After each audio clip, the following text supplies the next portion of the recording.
Es un buen amigo mío de conociéndolo en las reuniones Cochrane y también en los trabajos que hemos estado haciendo con epistemónicos. Él es metodólogo en Centro de Evidencia de la Universidad de Chile.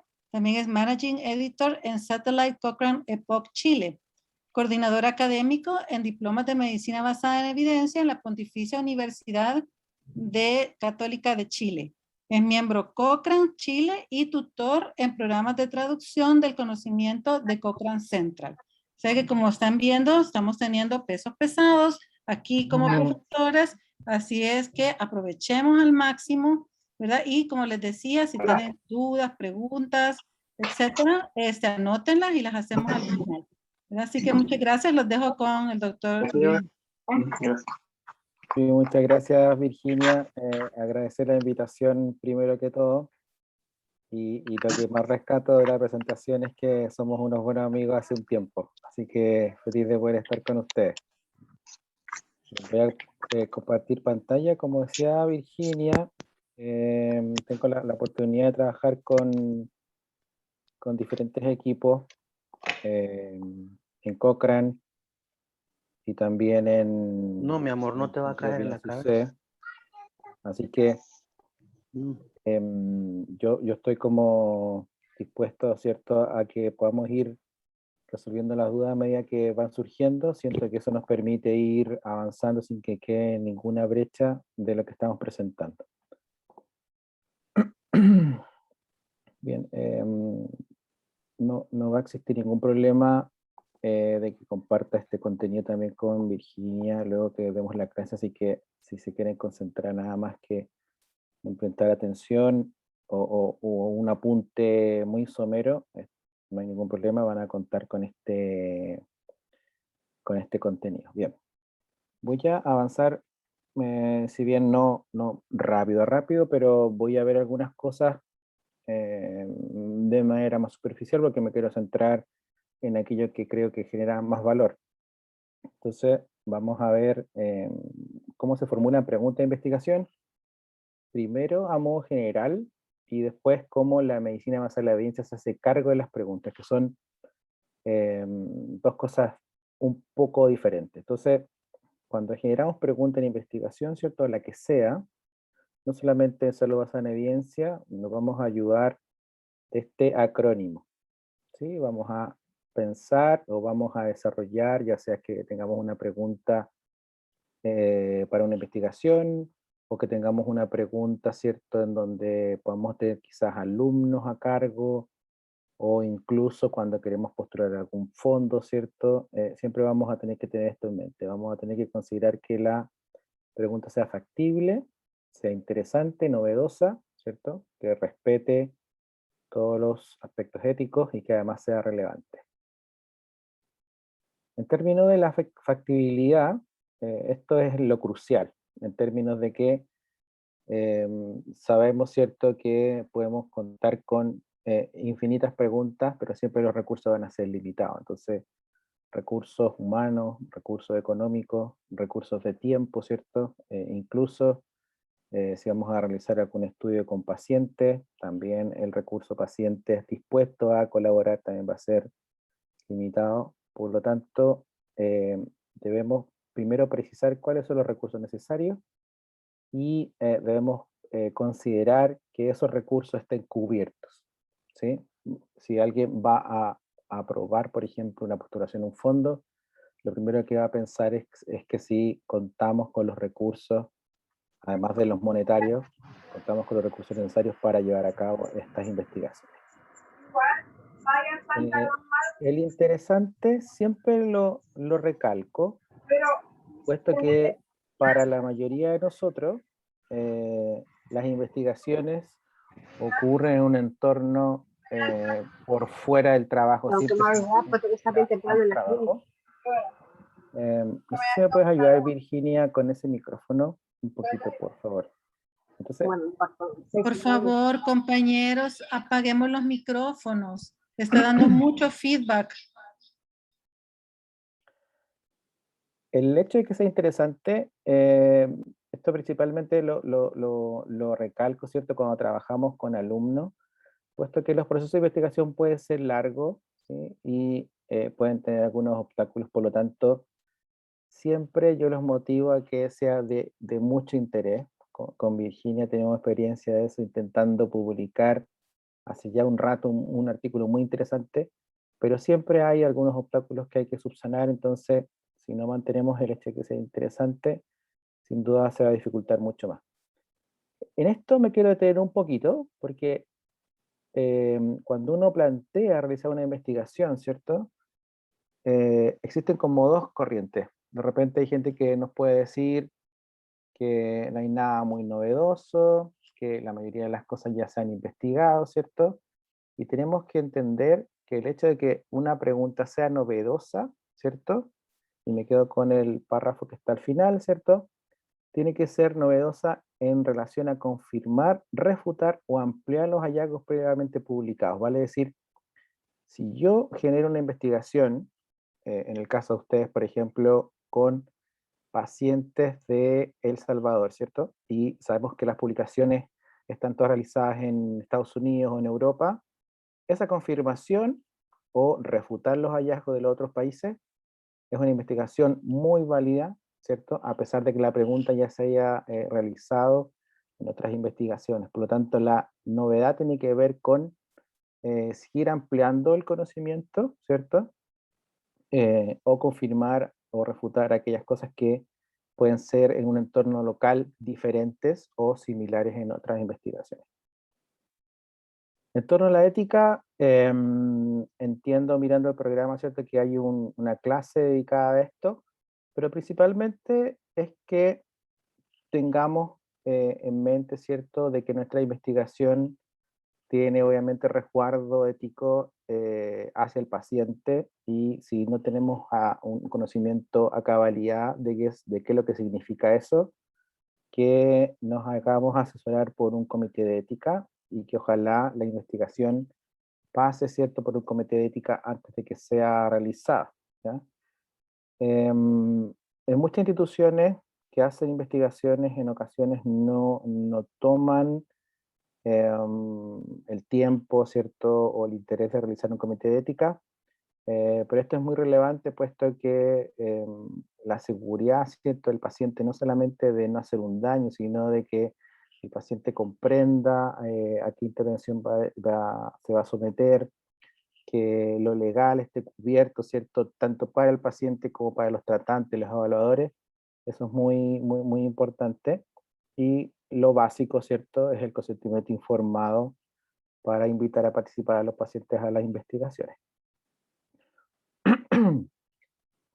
El hecho de que sea relevante tiene que ver principalmente como en estos 4 aspectos que menciono acá, y es que además, ¿cierto?, de ser novedosa, por lo tanto que confirma o refuta algunos hallazgos, es que esos hallazgos, ¿cierto?, se puedan aplicar en la vida diaria, puedan modificar políticas sanitarias, por ejemplo, aquellos que realizan revisiones sistemáticas, cuando se desarrollan guías clínicas que intentan responder a las preguntas que responden a esas mismas revisiones sistemáticas, esas revisiones van a nutrir esas guías clínicas. Presentan bases para futuras investigaciones, ¿cierto? Las mismas revisiones sistemáticas también nos muestran cuáles pueden ser las brechas en investigación, cuáles pueden ser donde hay mucha más concentración de estudios y donde hay estudios que faltan, ¿cierto? Y además es un fundamento para la elaboración de guía de práctica clínica. Por lo tanto, ese acrónimo FINER, ¿cierto?, nos permite ir navegando en este primer paso, ¿cierto?, de construir nuestra pregunta. Y eso es una introducción a todo tipo de preguntas en investigación. En el caso de la práctica de sana evidencia, cambia un poco. Yo quisiera mostrarles los pasos de la salud a sana evidencia para que puedan entender lo crucial, ¿cierto?, de elaborar una buena pregunta clínica. Todos los clínicos, ¿cierto?, tenemos dudas cuando trabajamos con nuestros pacientes, ¿sí? Y eso no significa que no tengamos un conocimiento acabado sobre el tema, sino que pueden haber tratamientos nuevos, pueden haber incluso 2 tratamientos que tengo dudas sobre cuál es más efectivo, o si un proceso de diagnóstico comparado con otro puede generar un impacto en el paciente.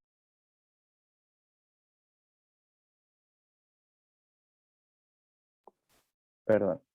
Entonces, la evidencia nos dice que las preguntas en un entorno no académico, por ejemplo, en un hospital o un centro médico no académico, son de 2 cada 10 pacientes, ¿sí? Pero si vamos a un entorno académico, son de 8 preguntas cada 10 pacientes. Por lo tanto, todo el tiempo, ¿cierto? Todos los clínicos, todos los profesionales de la salud tienen estas preguntas y a eso se le llama la aparición de un problema en términos de que no tenemos certeza de cómo tomar la decisión. El primer paso va a ser transformar ese problema en una pregunta contestable, ¿sí? Yo siempre menciono a mis alumnos cuando tomamos clase de esto, es que tenemos que ir pensando como una base de datos, ¿sí? Vale decir, mi pregunta que está narrada, ¿cierto?, en un párrafo, en la mayoría de las bases de datos no va a poder ser respondida si yo la escribo así tal cual la tengo pensada. Entonces tengo que transformar esa pregunta, ¿cierto?, que la tengo en párrafo, en una pregunta contestable y es lo que vamos a ver a continuación. El segundo paso es buscar la literatura que me responda a esta pregunta, ¿sí? Y eso lo vamos a ver también hoy. Vamos a mirar algunas bases de datos a partir de la pregunta.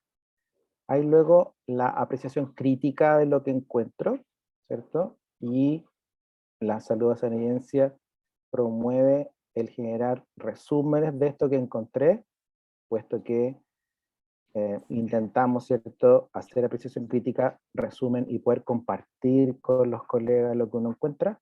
Y luego de tener esta evidencia, ¿cierto?, aplicar esta evidencia a la solución de los problemas. Bien, pero ¿a qué le vamos a llamar evidencia? Le vamos a llamar evidencia a todas las observaciones sistemáticas del mundo que nos rodea, ¿sí? La evidencia no necesariamente es un super artículo, ¿cierto?, con un N gigante de pacientes, con todos los recursos posibles para mantener a los pacientes en un ensayo clínico aleatorizado, no necesariamente eso, sino que pueden ser, como les mencionaba, estudios con miles de pacientes, estudios observacionales, incluso pequeñas series de casos, ¿sí? Lo importante acá es que tenemos que siempre intentar responder nuestras preguntas Que ya hablé con la mejor evidencia disponible, ¿sí? Entonces, cuando contamos con ensayos aleatorizados, vamos a partir respondiendo de ahí. Si no contamos con estos ensayos, vamos a ir a buscar observacionales, ¿cierto? Ojalá que puedan tener grupos para comparar, ¿cierto? Pero si no, vamos a ir a ver series de casos.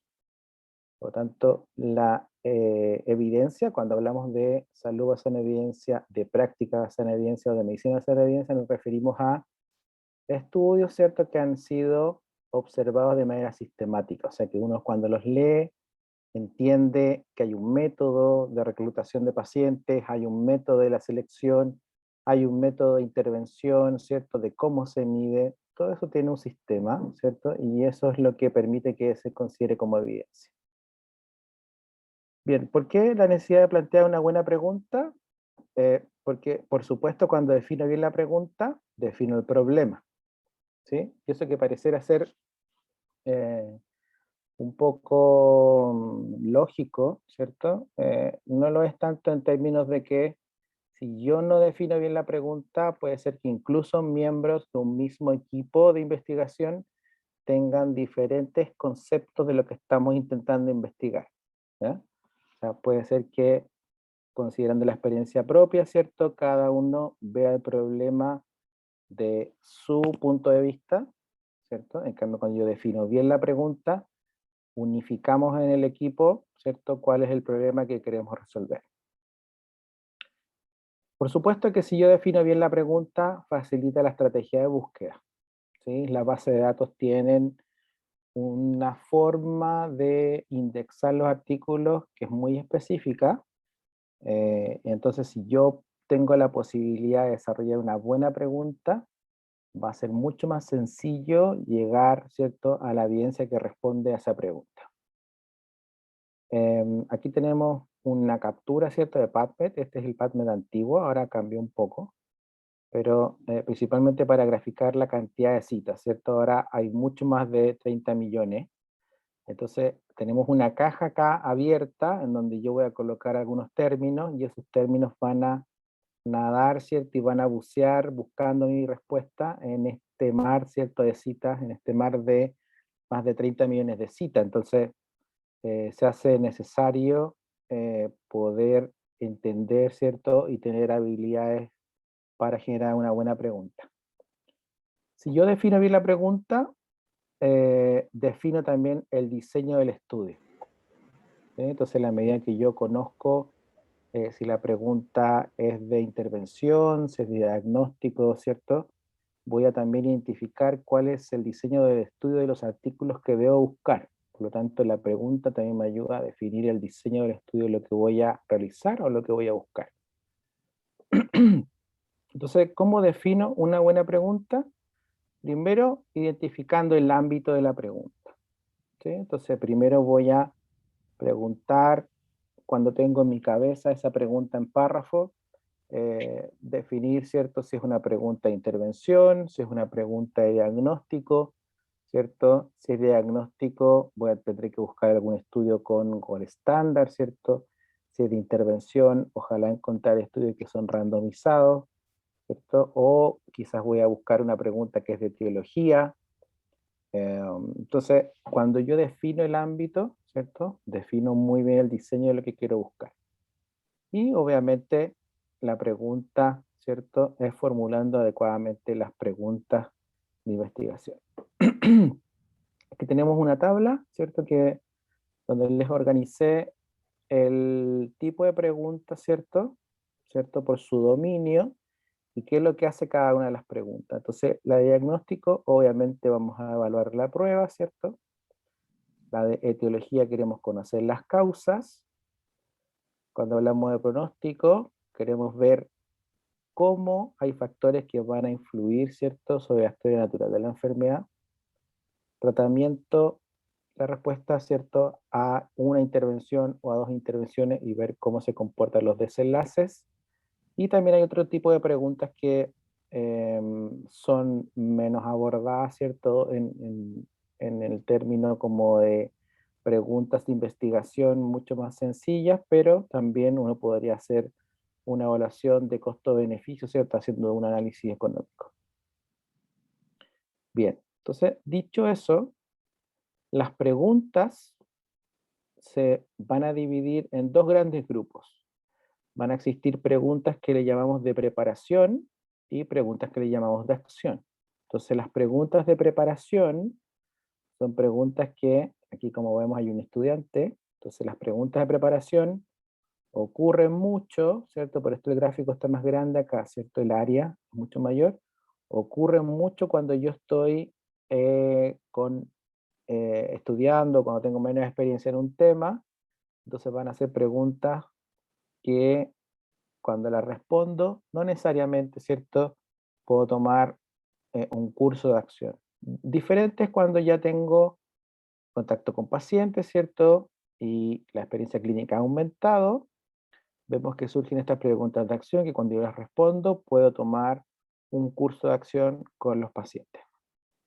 Entonces, las preguntas de fondo o preparación son preguntas que la medicina basada en la evidencia no se hace cargo de ellas. Entonces, es importante que si nosotros queremos practicar la MB, identificar, ¿cierto? Si mi pregunta es una pregunta de acción o de fondo, puesto que la pregunta de fondo no la voy a responder con esto que vamos a conversar ahora, ¿cierto? Pero sí, hay que conocerla, ¿cierto? La mayoría ya fueron respondidas, o sea, las voy a ir a buscar a un libro quizás o a una página web de contenido, y tiene una raíz de interrogación. Por ejemplo, si alguien se pregunta mientras está formando que es la hipertensión arterial, ¿cierto? Esa pregunta ya fue respondida, la puede encontrar en un libro y es una pregunta de formación. Y está relacionado a una enfermedad o un aspecto de ella. En cambio, las preguntas de acción, ¿cierto?, que son específicas, son orientadas al paciente y aplicables en tiempo real. Vale decir, yo las respondo y puedo intervenir en el paciente o puedo tomar la decisión con qué elemento diagnóstico evaluar al paciente, ¿cierto? Y para contestarlas hay que acudir a fuentes específicas, vale decir, a estas bases de datos biomédicas, constituyen la base de la práctica de la medicina basada en la evidencia, y lo más importante es que tiene una repercusión en la toma de decisiones, ¿sí? Vale decir, las otras tienen repercusión en mi formación, pueden aportar claramente a la toma de decisiones, pero estas tienen repercusión directa en la toma de decisiones, no solamente de un clínico con su paciente, sino que, por ejemplo, de un ministerio de salud con la población, ¿cierto? O sea, tiene una relación directa con cómo se va a prestar el servicio de atención en salud, quiénes van a prestar ese servicio, etc. Las preguntas en investigación en MB, ¿cierto?, tienen 4 componentes y lo vamos a dividir en la población. Entonces, yo lo primero que tengo que pensar, ¿cuál es la población que yo quiero evaluar? ¿Sí? Entonces puedo tener paciente o problema, ¿cierto? Vamos a pensar que hay una P acá, paciente o problema, ¿cierto? Luego vamos a tener una acción. Esa acción puede ser una intervención, puede ser un proceso diagnóstico, ¿cierto? Como les mencionaba. Y luego una comparación. En este caso, las comparaciones pueden ser activas como otra intervención, ¿cierto? O pueden ser placebo, ¿cierto? Y luego vamos a tener la medición de los desenlaces, ¿sí?, o el outcome. Entonces, en esos 4 componentes, nosotros vamos a trabajar con un acrónimo que se llama PICO. Vamos a tener la P, ¿cierto?, de paciente problema, la I de la intervención, la C de comparación, y el outcome, ¿cierto? Para mantener esta vocal acá, la O, se prefiere mantener en inglés, ¿cierto? Entonces, el desenlace va a ser outcome, entonces vamos a tener el acrónimo PICO para la construcción de la pregunta. Entonces, ¿cómo trabajamos eso finalmente?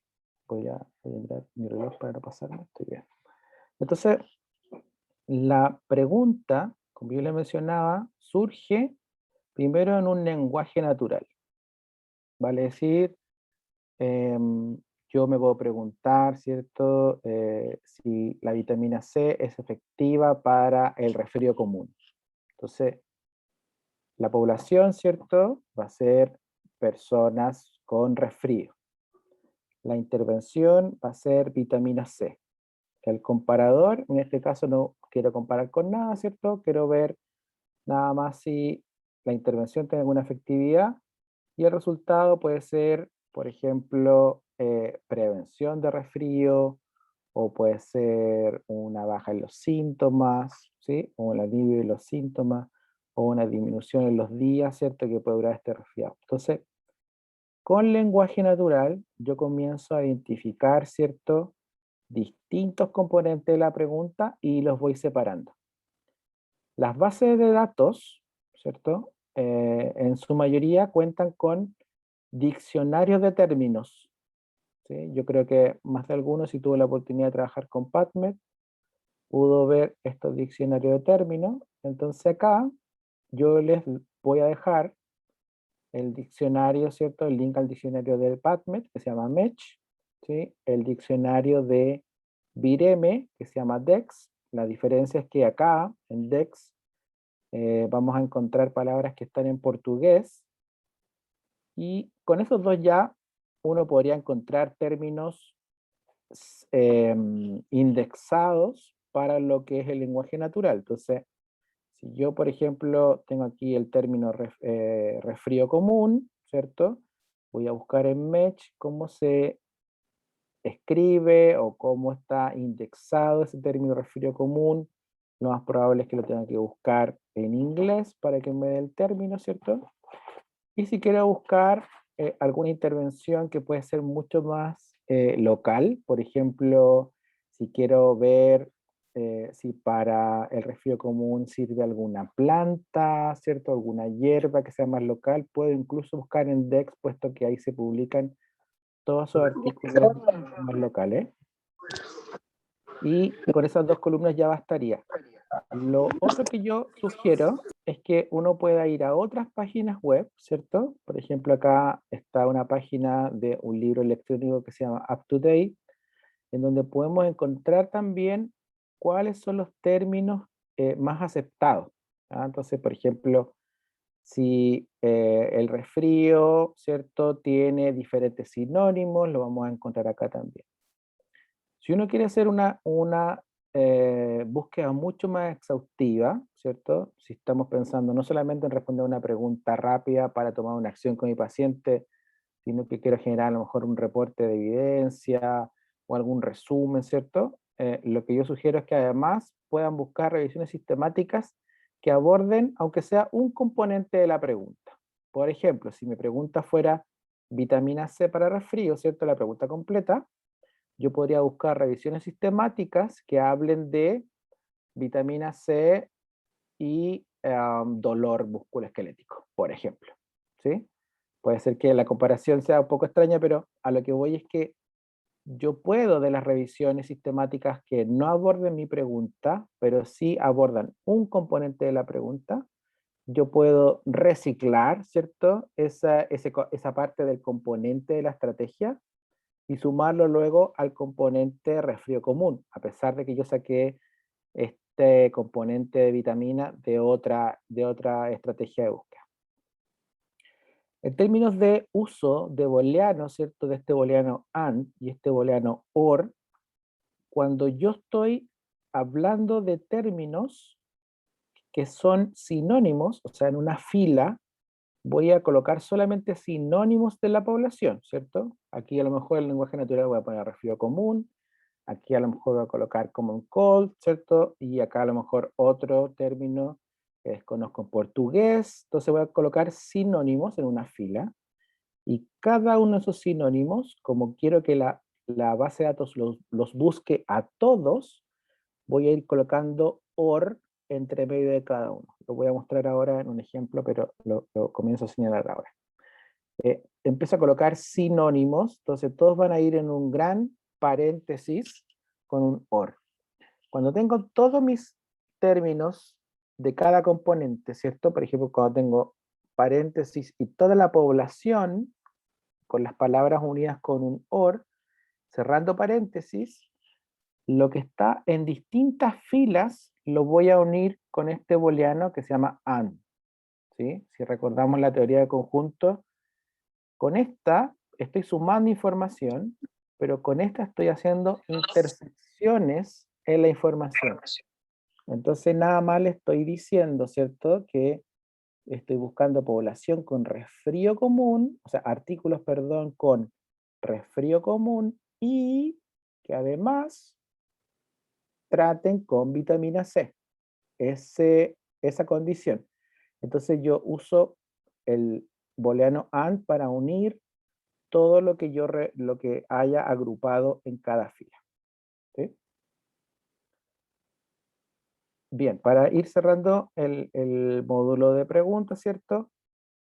Importante que cuando hacemos una pregunta y vamos a la base de datos, no todos los componentes deben utilizarse, ¿sí? Por ejemplo, si yo estoy pensando en colocar un desenlace, por ejemplo, yo digo una intervención X para disminuir el dolor, ese desenlace, disminución del dolor, puede ser que un artículo importante no lo incluya en su título o en su abstract y yo lo pierda porque lo puse en el límite de la estrategia. Entonces, los componentes no siempre van todos, ¿sí?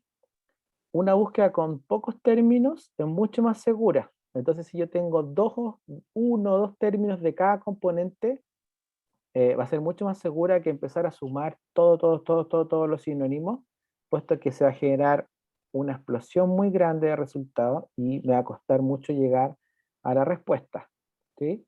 Cuando las preguntas son de tratamiento, basta con tener la población y la I. O sea, yo tengo la P y la I en una pregunta y voy a poder encontrar muy rápido, ¿cierto?, la evidencia que me responde a esa pregunta. La comparación solo se utiliza si es activa, ¿sí? Entonces, yo no voy a colocar una estrategia de búsqueda, por ejemplo, vitamina C versus placebo. No utilizo eso de placebo porque placebo es un término muy inespecífico, aparece en muchos estudios, entonces va a arrojar muchos resultados.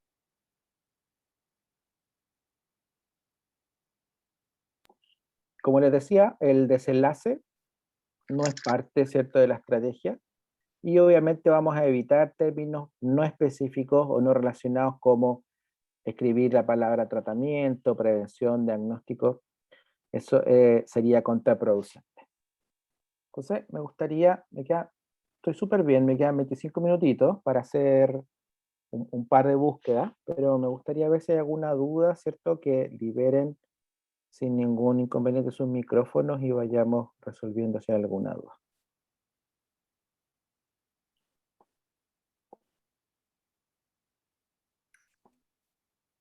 Por el momento, bien explicadito y bien claro. Prácticamente Perfecto. nos lleva ahí de paso a paso. Perfecto. Perfecto. Entonces, yo les voy a... les comento, tengo la clase acá, me parece que es mucho más práctico si yo la hago en vivo, pero se la voy a compartir a Virginia para que después les quede a ustedes Hágalo en vivo, paso a doctor. paso. ¿Sí? Entonces, les voy a mostrar... Buenas noches, doctor ¿sí? Ortiz. Sí. Una pregunta, Mario Guerra. Sí. Me perdí en la parte cuando usted combina los booleanos, AND y OR. ¿Sí? AND usted dijo que discriminaba todas las filas y OR todos los verticales. Cuando haga el ejemplo, tal vez me explica, porque yo lo uso, pero no en ese sentido, ¿verdad? Sí, sí, mira. Que usted discrimina las dos cosas y las combina. Sí, mira, corrígeme si a lo mejor yo lo expliqué al revés, pero la forma en que tú lo mencionaste era distinta. Mira, el AND es para combinar todos los bloques de cada fila, ¿sí? Correcto, las filas, ajá. Para combinar las En filas vertical. entre sí, sí. Y todos Ujú. los sinónimos de una fila van todos con OR, ¿sí? Entonces, mire, yo les voy a mostrar un ejemplo real que estoy haciendo ahora. Lo escribe como fórmula, ¿verdad? Entre paréntesis, mencionó. Sí, sí, sí, mira. Entonces, cuando lo explica, tal vez hace el énfasis, ponga el ejemplo, así como dijo el doctor Montoya. Sí, mira, aquí les voy a mostrar. Gracias. Bueno, esta es una... si alguien me comenta si esto se logra ver bien. Doctor, ahorita no está compartiendo aún la pantalla. Muchas gracias.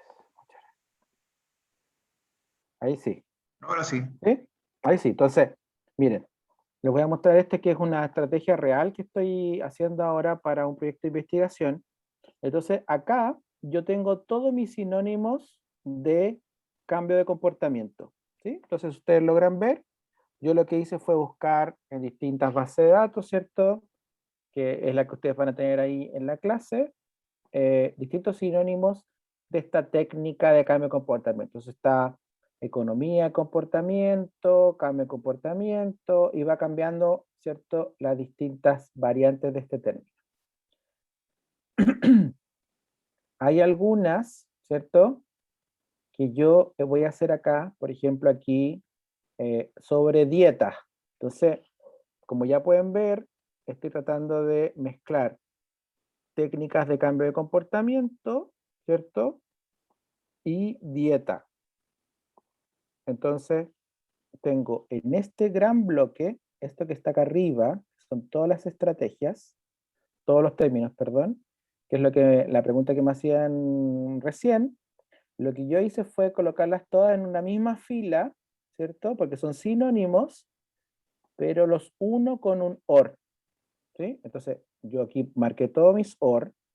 ¿Por qué? Porque cada término que está aquí separado, ¿cierto?, por estos paréntesis, es un sinónimo del que viene. Entonces yo, por teoría conjunto, lo que quiero es que la base de datos me busque este término, que aparezca en el título o en el resumen, o que encuentre este término, ¿cierto? O el otro. Entonces, todo este bloque hasta acá, son sinónimos. Lo que para nosotros sería la I. ¿Se dan cuenta? La I, esta I que tengo acá, yo primero la encontré así, para que ustedes vean cómo es el proceso, ¿cierto?, de crear esto. Yo coloqué aquí, voy a sacar esto para acá, ahí. En la intervención, ¿cierto?, que es técnica de cambio de comportamiento, yo puse aquí como lenguaje natural, técnica de cambio de comportamiento. ¿Sí? Esto puede ser que me arroje algunos resultados, pero obviamente si yo los identifico en inglés, puesto que es el idioma que se utiliza en la mayoría de los estudios, aunque esté en español, publican el resumen en inglés, así que siempre conviene buscar en inglés, ¿cierto? Entonces, yo encontré todos estos sinónimos, entonces, este componente de acá está así, es este bloque gigante de la intervención, ¿sí? Es toda la intervención que está acá.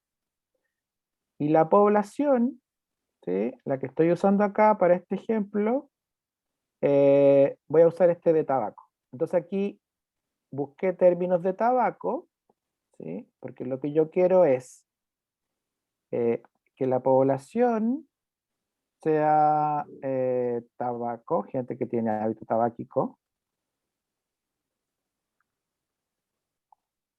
¿Sí? Entonces acá está la población y yo voy a colocar acá mis dos términos y le voy a explicar qué significan estos asteriscos. ¿Listo? Mis dos términos para tabaco. Entonces los tengo así, en fila, así. Estos asteriscos que están acá se llama truncamiento. Vale decir que me va a buscar toda la raíz smoke, ¿cierto? Pero todo lo que venga para acá también lo va a buscar. O sea, me va a buscar todas las consonantes, todas las vocales, ¿sí? Si la palabra tiene alguna variante, yo la trunco antes de que termine para que me entregue todas esas variantes y no tener que adivinar todas las posibles variantes. Lo mismo hice acá con tabaco, ¿cierto? Entonces ahora que tengo la población y la intervención, ¿cierto? Recuérdense que cuando era una pregunta de intervención no usábamos el resultado. Yo voy a tratar de mezclar todos estos términos que tengo acá en fila, como son sinónimos, los voy a colocar con un OR. ¿Y por qué le pongo estos comillas acá? Porque son palabras que componen una frase. Entonces, si yo no le pongo comillas, lo que hace la base de datos es buscar esta primera palabra o esta separada. Entonces me buscaría economía y comportamiento, economía y cambio, economía y todo, ¿sí? En cambio, cuando coloco las comillas, me busca toda la frase completa, ¿sí? Entonces ya tengo todo este bloque con todos mis OR, ¿cierto? Le puse paréntesis para proteger que primero se haga ese bloque de búsqueda. Y ahora viene este booleano que tengo acá, que es el AND. ¿Por qué? Porque como les decía, las filas se combinan con AND y los términos de una fila se combinan con OR. Entonces, los términos con OR, pero las filas, cuando están ya en su paréntesis, se reúnen o se juntan con un AND para que el artículo me traiga esos dos términos en el resumen o en el título. Entonces yo voy a subir este AND para acá, y acá me queda el tiro de la estrategia de técnicas de cambio de comportamiento para hábito tabáquico. ¿Sí? Entonces yo la copio. Vamos a ver acá en epistemónicos.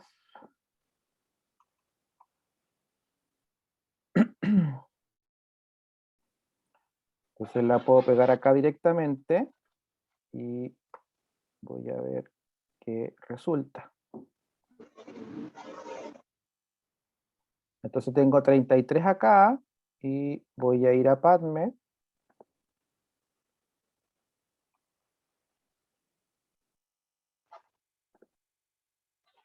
Apego también, si se dan cuenta no cambia porque no estoy usando ningún término específico, sino que nada más técnicas de truncamiento con esos asteriscos y booleanos que todas las bases de datos deberían entender. Se dan cuenta que acá yo no escribo acá cuáles son las técnicas de cambio de comportamiento efectivas para el cese del hábito tabáquico, que sería mi pregunta en párrafo. Lo que hago aquí yo es identificar los componentes, los términos de cada componente, perdón, los términos de la P, los términos de la I, y todos los términos de cada componente, con muchos OR en un paréntesis grande, luego un AND, y luego el otro bloque. Si se dan cuenta, en PubMed, que es la base de datos más grande de estudios biomédicos en general, desde el 1978 al 2021, encontré solo 141 resultados. Recuerden que tenemos más de 30 millones de citas. Entonces, esta estrategia es conocida como una estrategia muy específica. Vale decir que yo fui a buscar específicamente lo que quería. Hay estudios como las revisiones sistemáticas en algunas ocasiones que se hacen con estrategias que no se llaman específicas, se llaman sensibles, o sea que abren un poco el abanico y traen muchas más cosas, pero con el objetivo de que no se pierda nada. Acá, como tenemos todos los términos de teoría del cambio de comportamiento, lo más seguro es que no nos estemos perdiendo nada importante, ¿cierto? Pero les menciono la diferencia en esos dos términos. Si yo quisiera hacer un filtro, ¿cierto? De aquí, revisiones sistemáticas, tengo 28 resultados. O sea,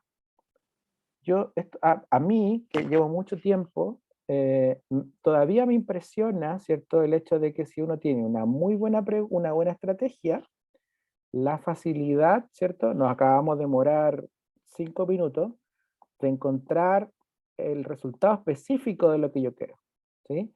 Si yo soy, por ejemplo, un especialista o soy un docente que me dedico a enseñar un tema específico, ¿cierto? A mis alumnos, yo mantendría una estrategia de búsqueda, ¿cierto? Continuamente ahí viendo qué hay de nuevo, porque leerse 28 resultados para conocer todo lo publicado de un tema es algo que me parece muy potente.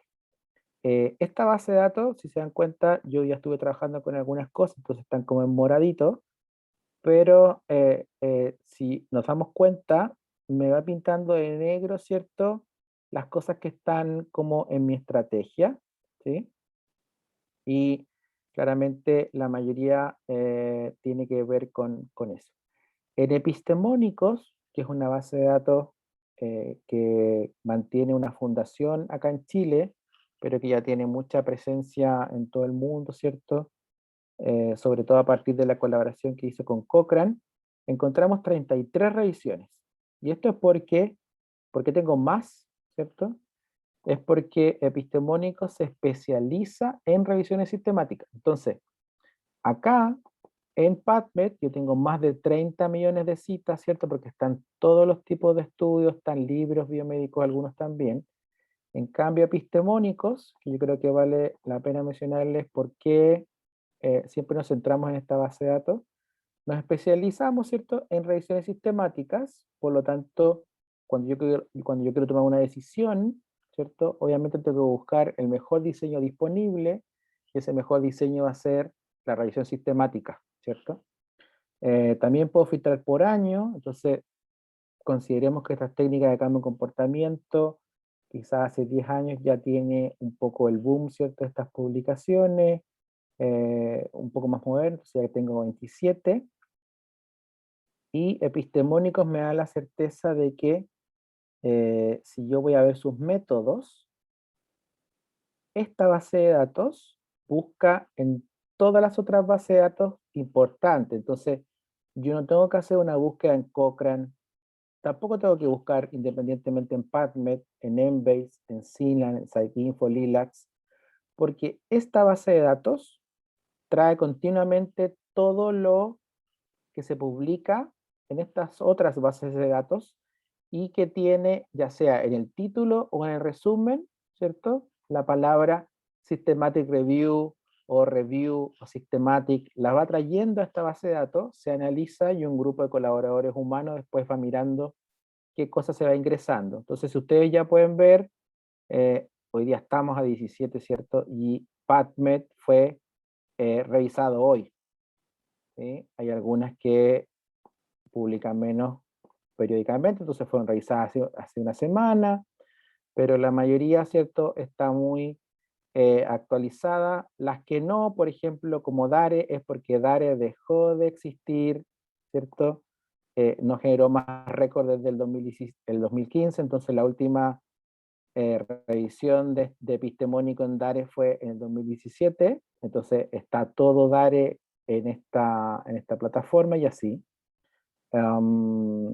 Entonces cuando yo busco en epistemónicos, revisiones sistemáticas, tengo la certeza de que estoy buscando en todas las otras bases de datos importantes. Dicho eso, epistemónicos es una de las pocas bases de datos que permite también buscar, ¿cierto?, con cierta libertad, como si yo estuviera buscando en Google.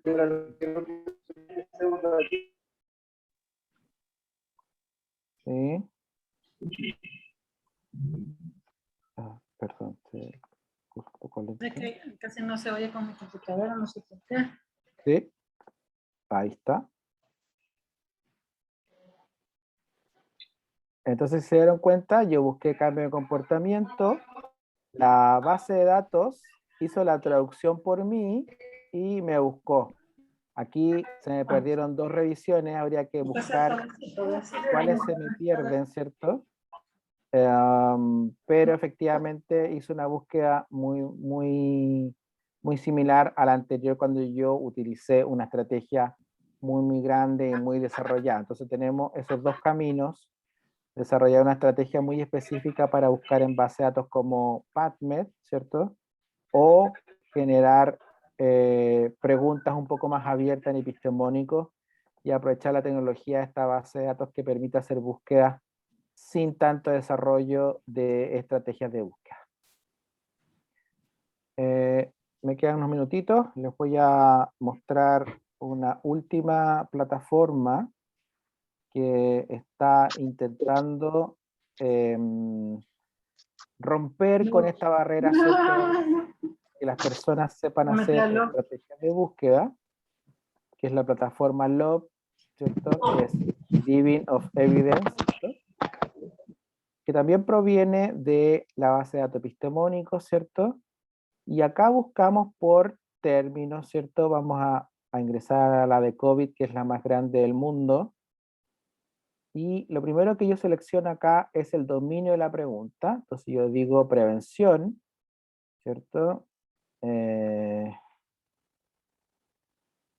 Voy a colocar como técnicas también de comportamiento, pero para COVID, ¿cierto? Y aquí me aparecen todas esas técnicas. Y aquí llego rápidamente a todas las revisiones sistemáticas que se han publicado de COVID, ¿cierto?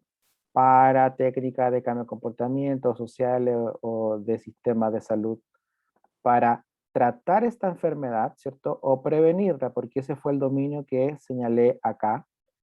Y esta plataforma COVID se va desagregando, ¿cierto? Tiene un árbol aquí donde yo puedo ir buscando específicamente cómo quiero cruzar esta evidencia, y cada uno de estos términos por detrás, ¿cierto? La tecnología que está detrás es que tiene una estrategia de búsqueda ya realizada, por lo tanto, para aquellos que tienen menos tiempo de desarrollar estrategia y todo, puede ser sin duda una muy buena alternativa. Entonces, yo pensaría como que comenzaran, ¿cierto?, buscando en epistemónicos. Si tienen algo más específico, pueden buscar también aquí en LOB, ¿cierto?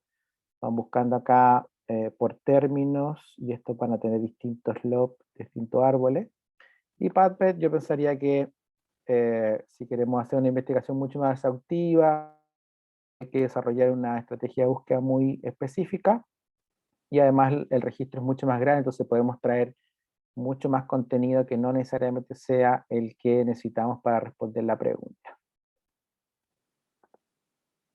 Perfecto. Entonces, me quedan al menos, yo creo, unos 5 o 10 minutitos para preguntas.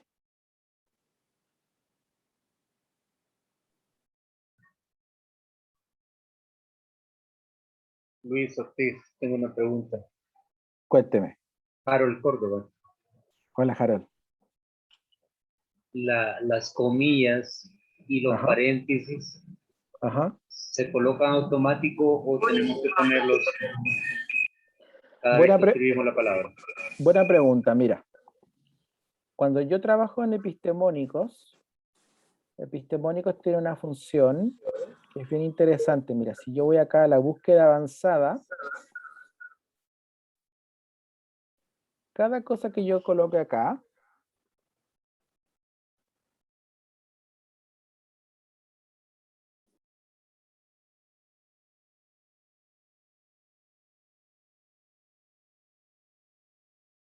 Tiene el micrófono apagado, doctor. No se le escucha.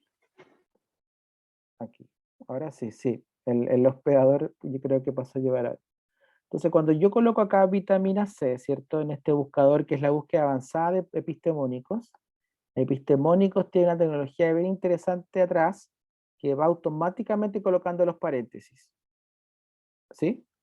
No pasa eso con PubMed. Con PubMed yo tengo que colocar cada paréntesis. Por eso yo utilizo un gestor de texto para trabajar con estos términos de esta manera, ¿cierto? Observación, doctor Ortiz, no está compartiendo su pantalla. Compártela, por favor. Sí. Lo que yo le menciono es que la base de datos epistemónicos, en su búsqueda avanzada, por ejemplo, si yo ingreso a la plataforma, yo hice una búsqueda aquí, la búsqueda simple, pero si yo voy a la búsqueda avanzada, que es en verdad muy sencilla, si yo coloco, por ejemplo, estábamos trabajando con vitamina, por ejemplo así, ¿cierto?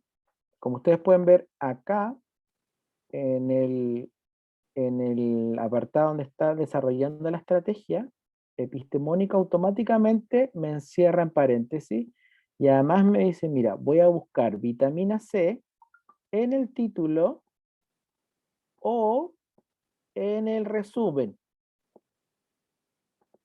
¿Sí? Si yo, por ejemplo, quisiera colocar acá,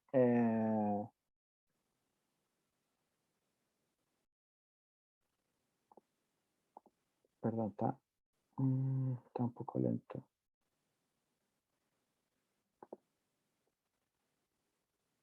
Así. Como yo le puse que me lo sumara con un AND, ¿cierto? La estrategia arriba se armó solita, ¿se dan cuenta? Lo va a buscar en el título, en el resumen, y me va a buscar el otro componente de la pregunta. Entonces aquí yo podría colocar varios componentes de la pregunta y colocarlos todos hacia abajo.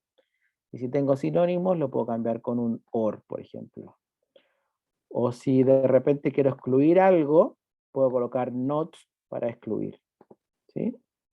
Entonces, en esta base de datos, que fue la pregunta, ¿cierto?, que me hicieron, en esta base de datos sí se generan los paréntesis de manera automática. En el caso del log, no hace falta, puesto que las estrategias están, como les decía, están, comillas, ocultas detrás de cada uno de estos clics que yo doy. Por ejemplo, si yo doy un clic, estoy en COVID, ¿cierto? Y yo digo, voy a ver tratamiento. Este resultado de tratamiento, y les voy a mostrar algo que cuando ustedes ingresen al log como usuarios no lo van a ver, pero un poco para que entiendan, se los voy a mostrar cómo lo veo yo como editor, ¿cierto? Como colaborador. La estrategia es esta gigante, ¿ven? Esa estrategia gigante es la estrategia de esta búsqueda. Entonces, lo que hace el log es ayudarme a que yo no tengo que a crear la estrategia, nada más yo tengo que saber qué quiero buscar, ¿sí? Entonces, por ejemplo, si yo tengo dudas de antibióticos en COVID, lo que está haciendo en este momento la plataforma es correr una estrategia que dice COVID, una estrategia que dice tratamiento y una estrategia que dice antibióticos, ¿cierto? Y me entrega el resultado de que hay solo 162 revisiones sistemáticas, ¿sí? Y por otro lado, PubMed, ahí sí PubMed me pide, ¿cierto? Generar estas comillas cuando tengo dos palabras, ¿cierto? Generar los paréntesis. Por eso yo les mencionaba que trabajo con esto de editor de texto cuando quiero generar estrategias más grandes, y voy a usar PubMed porque no se genera de manera automática. ¿Sí? No sé si quedó clara la pregunta o podemos revisar algo más. Sí, queda bastante clara la pregunta, muy bien respondida. Solo el generador de texto me queda esa duda. ¿Cómo hacer ese generador de texto? Quisiera intervenir un segundito para que quede un poco más claro el concepto de las comillas, los paréntesis, etcétera. Al utilizar paréntesis, perdón, al utilizar las comillas, el buscador o la base de datos siempre va a buscar las dos palabras juntas para que no nos confundamos. Claro. Porque ocasionalmente podemos pedir 5 comillas y nos busca independientemente cada una de las palabras y el número de artículos que vamos a encontrar van a ser el triple o cuádruple de los que realmente son relevantes para la investigación que queremos hacer. De todas maneras. Entonces, sí es importante, por ejemplo, en PubMed, por ejemplo, poner los paréntesis y poner las comillas entre el and, el or, en el orden en el que sean necesarios. Gracias. Sí, perfecto, perfecto. Muy bien explicado. Muchas gracias.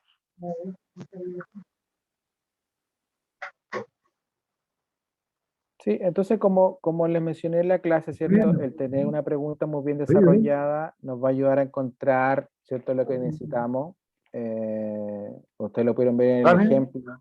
Encontramos rápidamente.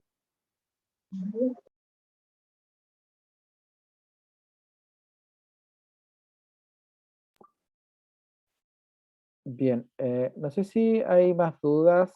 No sé si estará Virginia o cerramos y si hay más dudas podemos resolver el jueves también.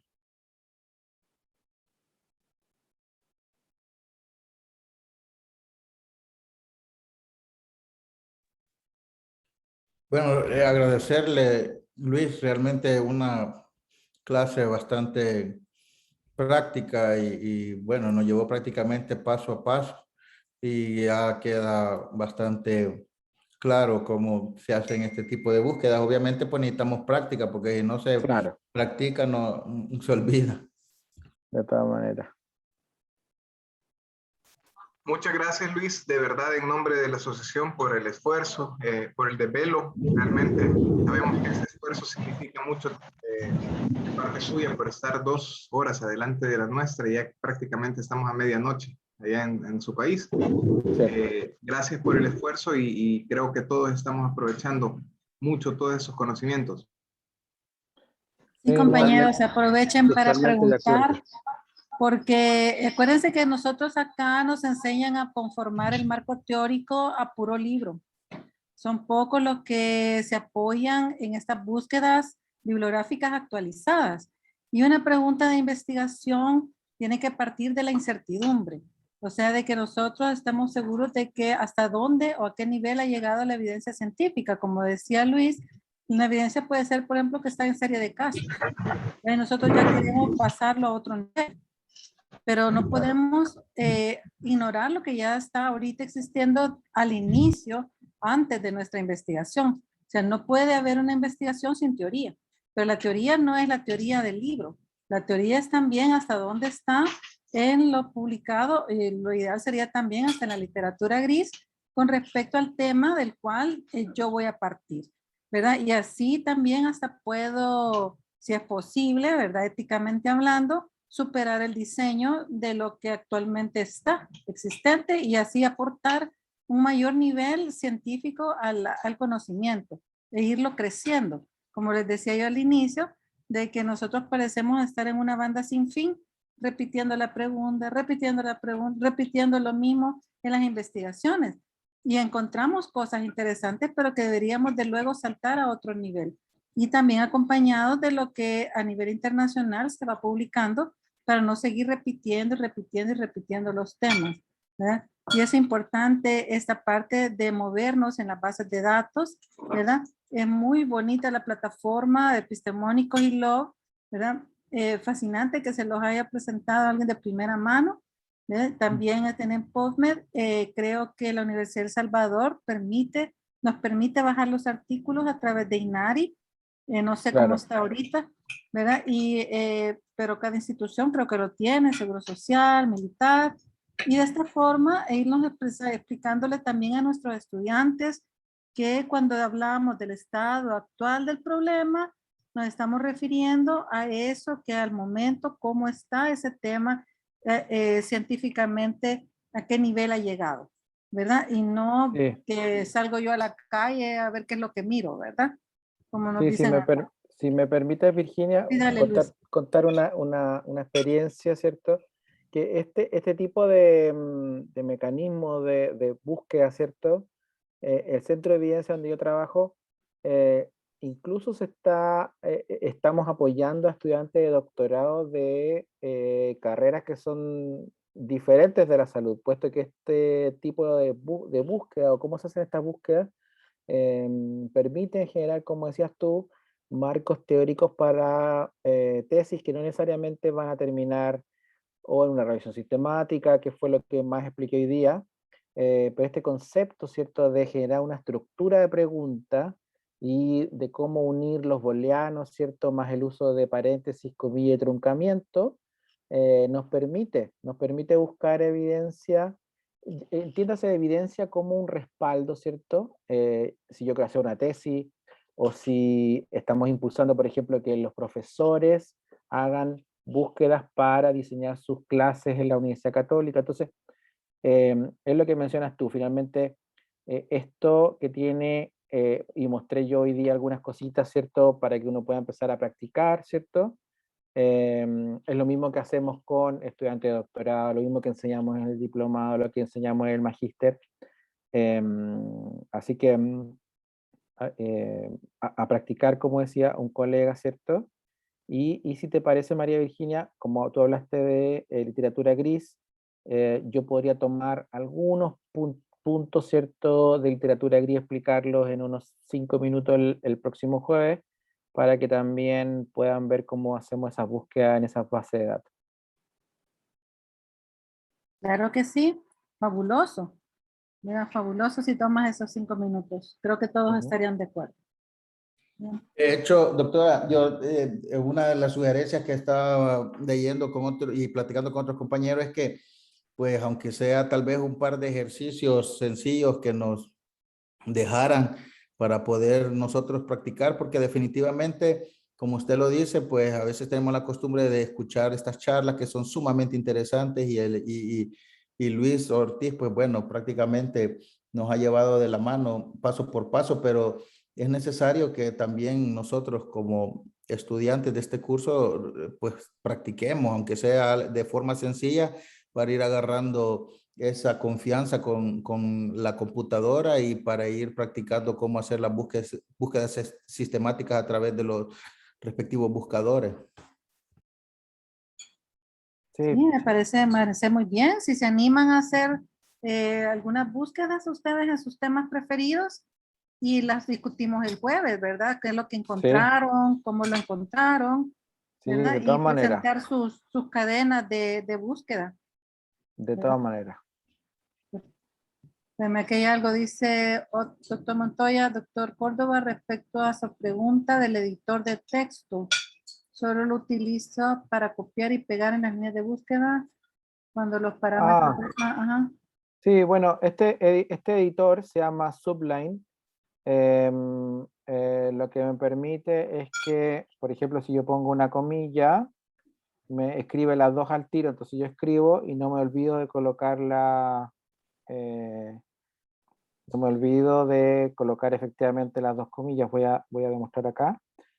¿Por qué utilizo este editor de texto que se llama Sublime para hacer estrategias? Si yo digo, por ejemplo, comillas, perdón.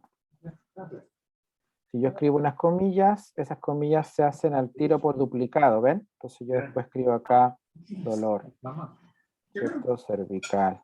Entonces no me olvido nunca de la comilla porque está ahí. Lo otro es que si yo coloco un paréntesis, ¿cierto? Y después pongo el otro, me los marca acá abajo. Y si yo pongo uno de más y yo me posiciono aquí, me marca, ¿cierto? Que no hay ningún otro paréntesis, sino que tengo solo estos dos. Tendría que me falta una acá para poder cerrar los paréntesis, ¿sí? Entonces, efectivamente, pareciera ser como un editor normal, pero lo utilizo porque me ayuda a ordenar las búsquedas, ¿sí? Es complejo de enseñar los trucos que están dentro de este software, pero eso es lo más básico, como que me permite ir mirando los paréntesis, puesto que me pone esas comillas, esos puntos abajo, si lo ven como naranjos, medio amarillo, ¿cierto? Y que eso está así, ¿ves? Como distintos colores y va cambiando. Bien. Bueno, entonces si no van a haber más preguntas, esperamos que empezamos la siguiente clase viendo los ejercicios que puedan llevar los que quieran, más los 5 minutos va a tomar Luis, Me parece. ¿verdad? Es para el jueves. ¿Estamos de acuerdo? Me parece perfecto. Bueno, entonces agradecemos a todos. Hubo muchos problemas de interferencia, te comento, Luis, porque se vino una tormenta terrible acá en San Salvador. ¿Ya? Muchos nos quedamos sin internet. Yo tuve que oír parte en el celular, pero creo que lo logramos oír todos, aparte de que también se grabó. Así es que muy bien, muchas gracias a todos por su permanencia. Sí, mira, entonces, ¿te parece si Otto nos ayuda revisando el video? Y si efectivamente se pierde una parte importante, lo que puedo hacer yo es grabarme dictando la clase y se las envío sin interferencia. Yo creo que al doctor Montoya no se le fue, ¿verdad? Sí, ningún problema. Yo tuve no fue ningún problema en la zona. Está todo. Sí, yo tampoco tuve problema, el video está completo. Perfecto. Muy bien. Perfecto, entonces. Perfecto. No hay preocupación. Gracias, Bueno, vemos, pues, gracias. Gracias, muy bien. Buenas noches. bueno, Muchas buenas gracias. noches a todos. Buenas Cuídense. noches. Sigan cuidándose. Buenas noches a todos. Chao, chao. Excelente clase. Buenas noches.